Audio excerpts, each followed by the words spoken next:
जय श्री कृष्णा। गीता स्पंद के इस अंक में बड़े आनंद की बात यह है कि जो हम सोचते हैं कि मेरी समझ में नहीं आया या मुझे तो ऐसे नहीं दिखाई दिया, वो बात भी भगवान श्री कृष्ण श्रीमद् भगवद गीता में जब आत्मा के संबंध में बात करने लग रहे हैं तो अर्जुन को दूसरे श्लोक में इस तरह से बताते हैं, क्योंकि उसके पहले वो वाली संभावना पर वो बात कर चुके थे कि जातस्य ही ध्रुव मृत्यु, जिसका जन्म हुआ है उसकी मृत्यु निश्चित है, अगर तुम ऐसा मानते हो इत्यादि। अब आत्मा के बारे में बात कहने शुरू करते हुए वो थोड़ा एक आधार बना रहे हैं, एक पूर्व पीठिका जैसे भूमिका बना रहे हैं, ताकि और ज़्यादा एकाग्रता से अर्जुन उस बात का श्रवण करके अपने को वहाँ तक पहुँचा सकें। तो कहते क्या हैं इस श्लोक में, आश्चर्यवत् पश्यति काश्चिदेनम् आश्चर्यवद्वति तथैव चान्यः आश्चर्यवच्चैनमन्यः शृणोति श्रुत्वाप्येनं वेद न चैव कश्चित्।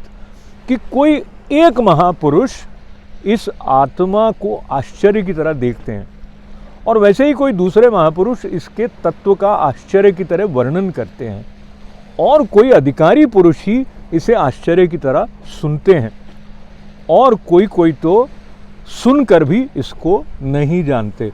तो हम अधिकतर उस श्रेणी में रहते हैं कि सुनकर भी जानते नहीं हैं। हाँ होगा में हम अक्सर रह जाते हैं। तो होगा से है तक पहुंचने की जो यात्रा है वो तपस्या की मांग करती है। ऐसा गुरुजन बताते हैं कि जब तपस्या होती है तब कुछ बातें पचती हैं और कुछ नियमों का पालन जो हम विज्ञान की दृष्टि से यदि किसी प्रयोगशाला में प्रयोग कर रहे हैं तब तो हम उसको मान लेते हैं, पर जो वैदिक दृष्टि को अपने जीवन में घटित करने के लिए कुछ नियम कुछ संकेत गुरुजन बताते हैं तो हम उसको नकार के सीधा सीधा वहाँ तक पहुँच जाना चाहते हैं जहाँ पर कि आत्मा का यह जो स्वरूप जिस तरह से बताया जाता है वो हमारे प्रति आश्वस्ति से खुल जाए, ऐसी अपेक्षा बिना तपस्या के बिना कुछ नियम पालन किए संभवतया है नहीं।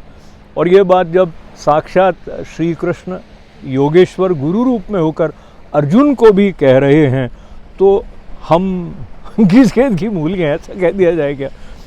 गीता स्पंद में आनंद के साथ में फुहार की तरह गीता के मर्म का स्पर्श करने का एक विनम्र प्रयास आपके साथ जो चल रहा है, आनंद आ रहा है मुझे। आपको आ रहा है क्या? जय श्री कृष्णा।